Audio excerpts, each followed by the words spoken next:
Hai teman-teman, kembali lagi bersama saya Petrus Barus di channel Coding Mapeta, di mana di channel ini kita akan membahas hal-hal seputar IT, programming, software architecture, dan juga cloud computing. Di episode kali ini saya akan membahas dasar-dasar dari salah satu layanan AWS, yakni layanan Amazon Simple Store Service atau Amazon S3.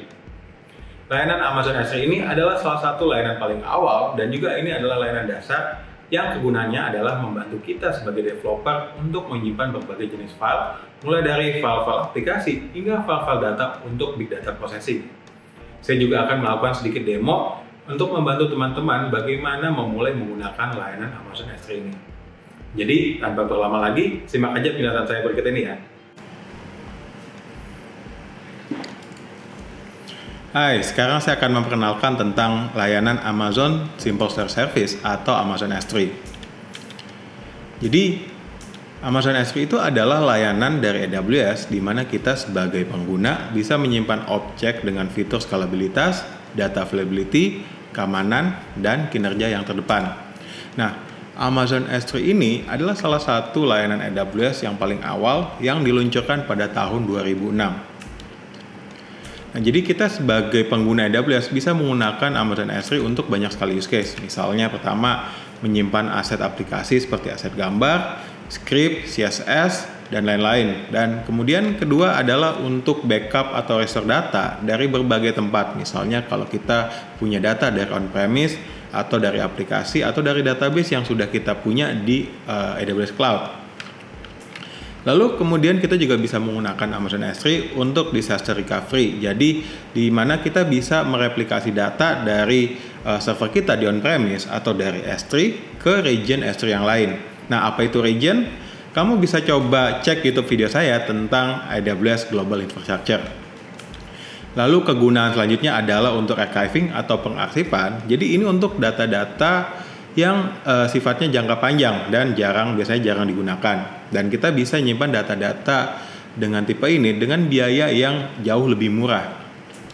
Lalu kemudian yang meskipun bukan yang terakhir, ini adalah untuk kita bisa menggunakan Amazon S3 untuk melakukan analitik data yang ukurannya besar. Jadi kita bisa nyimpan data-data, misalnya data mentah seperti CSV, kemudian log access, kemudian juga image, atau data-data lain yang data-data ini bisa diekstraksi dengan menggunakan query untuk keperluan analisis atau juga untuk machine learning. Lalu salah satu hal yang lain yang perlu diketahui tentang Amazon S3 adalah durability dan availability. Jadi durability ini artinya adalah ketangguhan data, dan Amazon S3 memiliki durability sebesar 99,99999999 atau sering disebut 11.9. Jadi angka 9-nya ini ada 11. Maksudnya apa? Jadi maksudnya adalah kemungkinan objek hilang ini adalah 1 banding 100 miliar. Jadi kalau misalnya kita nyimpan 10.000 objek, maka AWS itu bisa ada kemungkinan hilang 1 objek dalam waktu 10 juta tahun.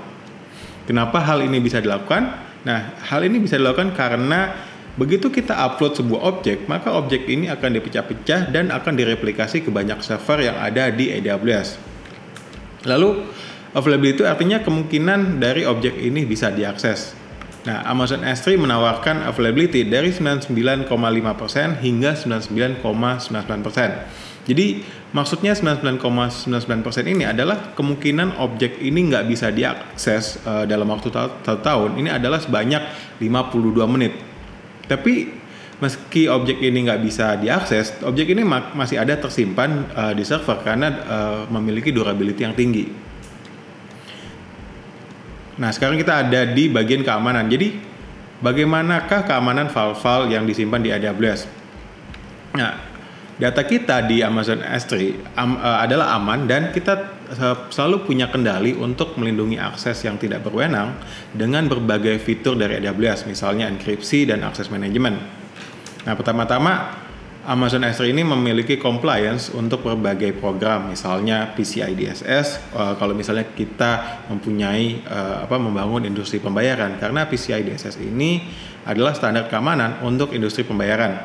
Kemudian ada juga compliance untuk HIPAA atau high tech. Ini untuk standar keamanan bagi industri kesehatan. Kalau misalnya kita ingin menyimpan data-data seperti pengguna atau kayak data kesehatan pengguna tersebut. Lalu juga ada FedRAMP. Ini adalah standar keamanan untuk pemerintahan federal di Amerika Serikat. Dan masih banyak program-program lain yang compliance-nya itu dipenuhi oleh S3. Kemudian Amazon S3 juga punya banyak fitur-fitur lain. Misalnya yang pertama ini adalah public access block. Jadi kita bisa melakukan blocking untuk public access hanya dengan beberapa klik di konsol. Ada juga fitur object lock di mana kita bisa menetapkan kebijakan atau policy apakah objek ini yang udah kita upload atau kita simpan ini bisa dihapus atau enggak. Lalu selanjutnya ini ada juga fitur misalnya AWS Trusted Advisor yang akan ngebantu kita sebagai pengguna AWS untuk memberikan rekomendasi untuk meningkatkan keamanan dari data-data kita yang udah kita simpan di Amazon S3. Lalu kalau misalnya kita nyimpen data-data yang sifatnya sensitif ya, misalnya Personal Identifiable Information atau PII, atau misalnya kayak nama pengguna atau nama user atau nomor kartu kredit, maka kita bisa menggunakan fitur yang disediakan AWS yakni Amazon Macie. Jadi fitur ini tuh dia bisa mendeteksi data-data sensitif yang kita simpan di S3 dan dia juga bisa mendeteksi tingkat keamanan dari data-data tersebut. Jadi kita bisa langsung nanti melakukan tindakan untuk antisipasi. Lalu kemudian juga kalau kita mengupload data ke Amazon S3, ini kita udah langsung terenkripsi karena kita menggunakan HTTPS. Dan juga kita juga bisa melakukan enkripsi data-data yang udah disimpan dengan menggunakan fitur-fitur enkripsi di AWS. Lalu dan terakhir, semua resource di AWS itu begitu kita bikin S3 bucket baru, nah maka secara default resource ini hanya bisa diakses oleh orang yang ngebikin resource tersebut gitu. Jadi kalau misalnya kita ingin ngasih akses ke orang lain secara detail, kita bisa menggunakan fitur namanya Identity and Access Management. Nah, sekarang saya akan menjelaskan konsep-konsep dan terminologi dasar di Amazon S3, yakni bucket, object, keys, region, dan juga data consistency model. Nah, kalau untuk konsep region, teman-teman bisa tonton video saya sebelumnya, yakni tentang AWS Global Infrastructure. Jadi, yang pertama, konsep object. Objek ini merupakan unit dasar atau file yang disimpan di Amazon S3. Jadi, ini berupa file dengan tipenya apapun, mau itu teks, mau itu image, atau mau itu misalnya binary, kita bisa simpan file-file ini di Amazon S3. Nah, sebuah objek ini dia terdiri dari objek data dan objek metadata. Nah, objek metadata itu adalah data dari objek tersebut. Jadi misalnya konten binary dari sebuah file yang JPEG yang kita upload atau juga data dari file-file CSV gitu. Lalu objek metadata itu adalah keterangan tambahan yang kita tambahkan di objek tersebut. Yang ini adalah di luar dari konten dari objek data. Jadi misalnya seperti content type.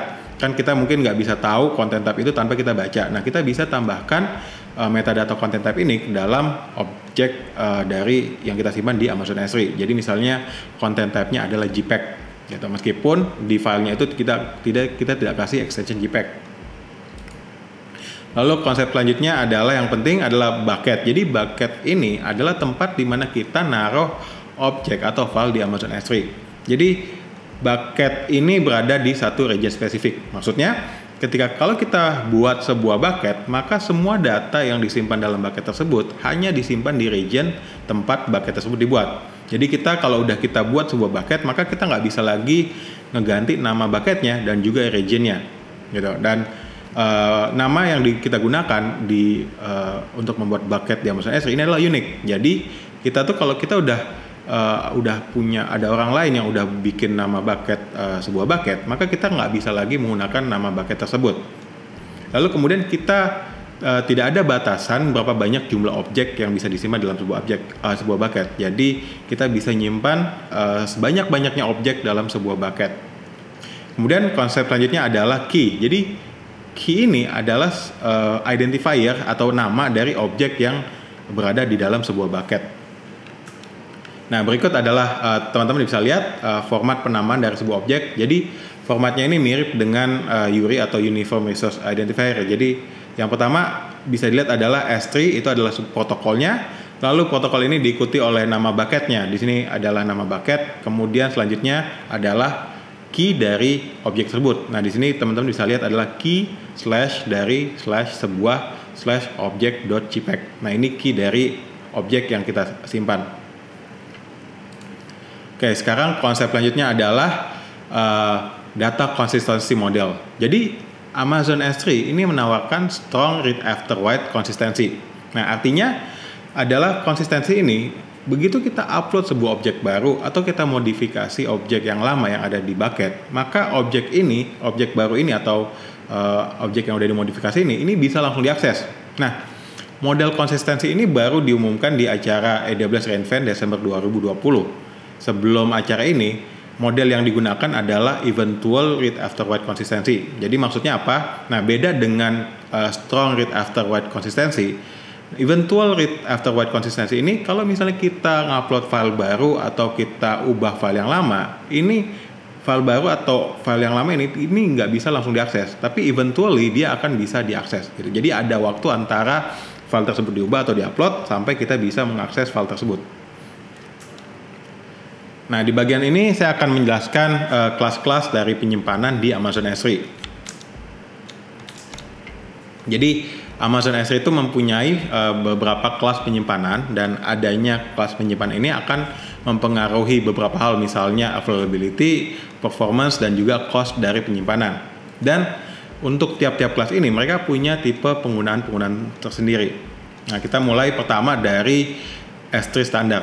Sesuai namanya, S3 standar ini adalah tipe kelas standar yang ditujukan untuk penggunaan yang umum, misalnya, dan juga ini filenya sering diakses ya. Jadi misalnya ini untuk penyimpanan aset web. Nah, kelas kedua ini adalah S3 Intelligent Tiering.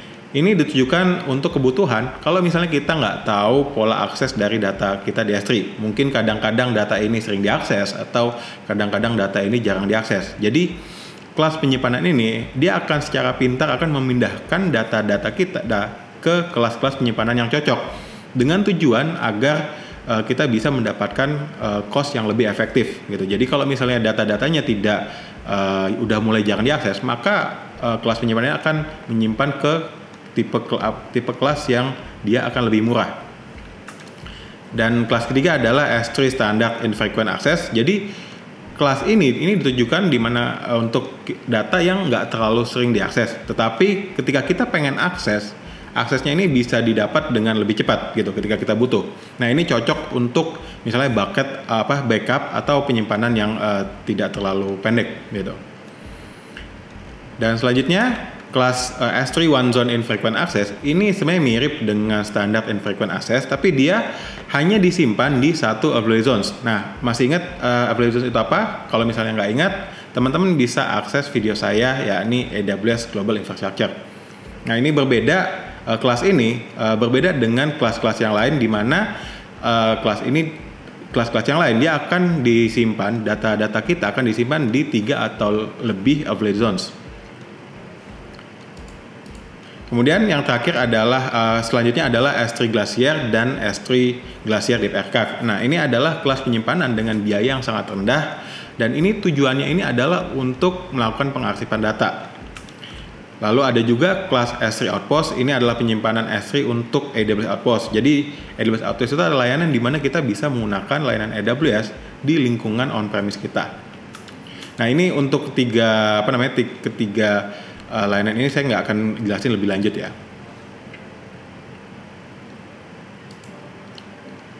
Oke, dan di sini teman-teman bisa lihat perbandingan dari tiap kelas-kelas penyimpanan. Nah, ini tabel ini bisa diakses di link yang ada di slide. Jadi di aws.amazon.com/s3/storage classes.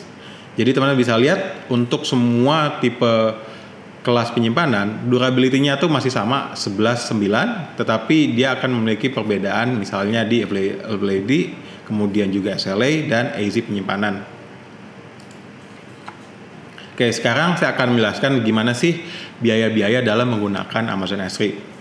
Jadi biaya di Amazon S3 ini dia tergantung dari beberapa hal, dari mulai penyimpanan, kemudian permintaan dan pengambilan data, lalu juga transfer data, dan manajemen dan replikasi. Nah, tapi di video ini saya akan menjelaskan cuma 3 bagian pertama aja.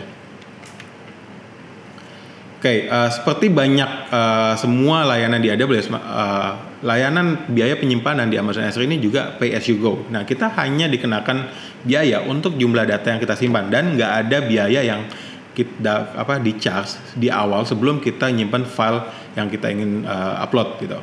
Nah, biaya penyimpanan ini tergantung dari region yang kita gunain, kemudian juga kelas penyimpanan yang kita gunakan, dan jumlah data yang kita simpan. Teman-teman bisa lihat biaya penyimpanan ini di situs aws.amazon.com/pricing. Nah, di contoh di slide ini, teman-teman bisa lihat ya, pada region Asia Pasifik Singapura, biaya untuk penyimpanan S3 standar ini adalah untuk 50 TB pertama adalah sebesar $0,0225 per gigabyte. Nah, semakin banyak kita nyimpan data, maka biaya selanjutnya akan makin murah. Nah, teman-teman juga bisa lihat kalau untuk kelas penyimpanan S3 standar infrequent access ini akan lebih murah dibanding S3 standar gitu. Dan teman-teman lihat juga perbandingan di S3 Intelligent Tiering ini untuk frequent access sama infrequent access dan juga akses archive access tier, dia akan berbeda untuk tergantung tipe aksesnya. Misalnya yang frequent access dia akan lebih mahal daripada yang infrequent access. Oke, dan ini kemudian kedua adalah biaya permintaan dan pengambilan data. Jadi kalau kita ingin menggunakan Amazon S3, kita juga dikenakan biaya setiap kita melakukan permintaan untuk naruh, update, dan juga ngambil data di Amazon S3. Nah, di sini di slide ini teman-teman bisa lihat daftar biaya untuk region Asia Pasifik Singapura. Di sini untuk S3 standar dia adalah sebesar 0,005 per 1000 request. Selanjutnya kita juga dikenakan biaya untuk transfer data.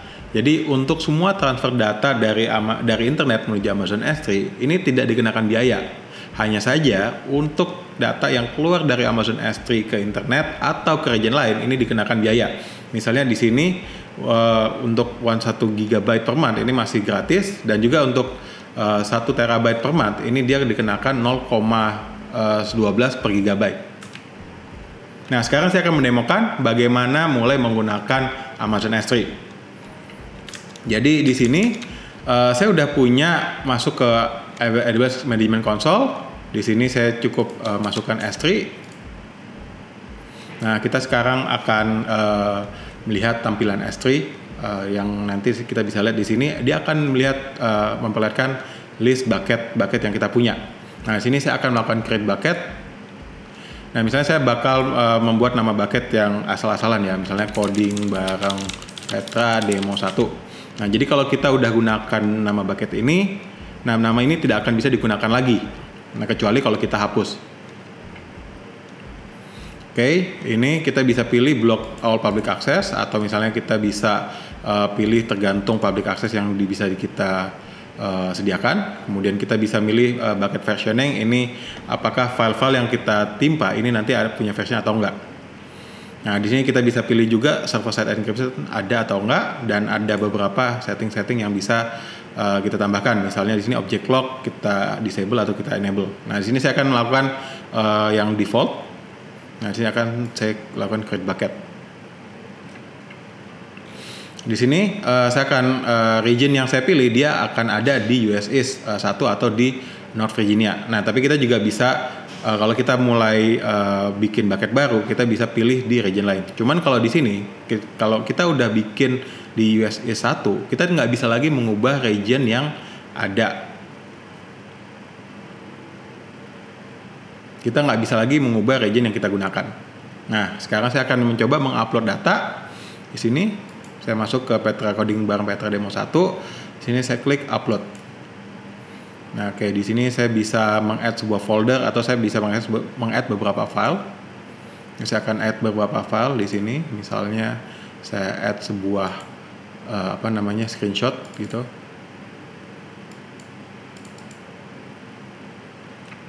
Nah, saya add sebuah screenshot, dia kelihatan namanya, kemudian tipenya, kemudian ukurannya. Nah, di sini saya bisa melihat detail-detailnya. Kemudian di sini akan saya upload. Nah, dia akan memperlihatkan progres dari upload yang kita lakukan.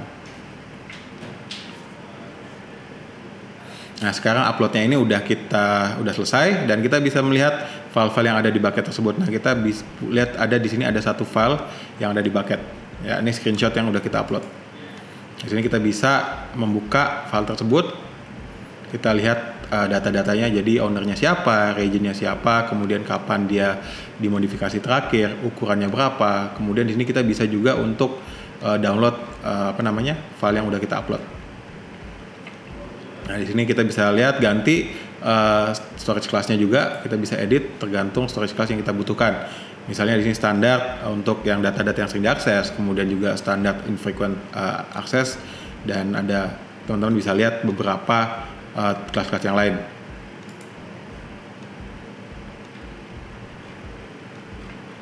Oke, demikian demo singkat dari saya bagaimana cara memulai menggunakan Amazon S3 dan mengupload file ke Amazon S3.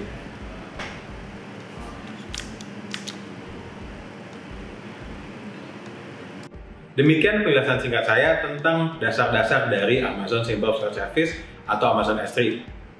Jadi kalau misalnya teman-teman masih ada pertanyaan atau request topik lebih mendalam tentang Amazon S3 ini, teman-teman bisa masukin aja di kolom komentar dan saya jawab atau saya akan angkat sebagai episode selanjutnya.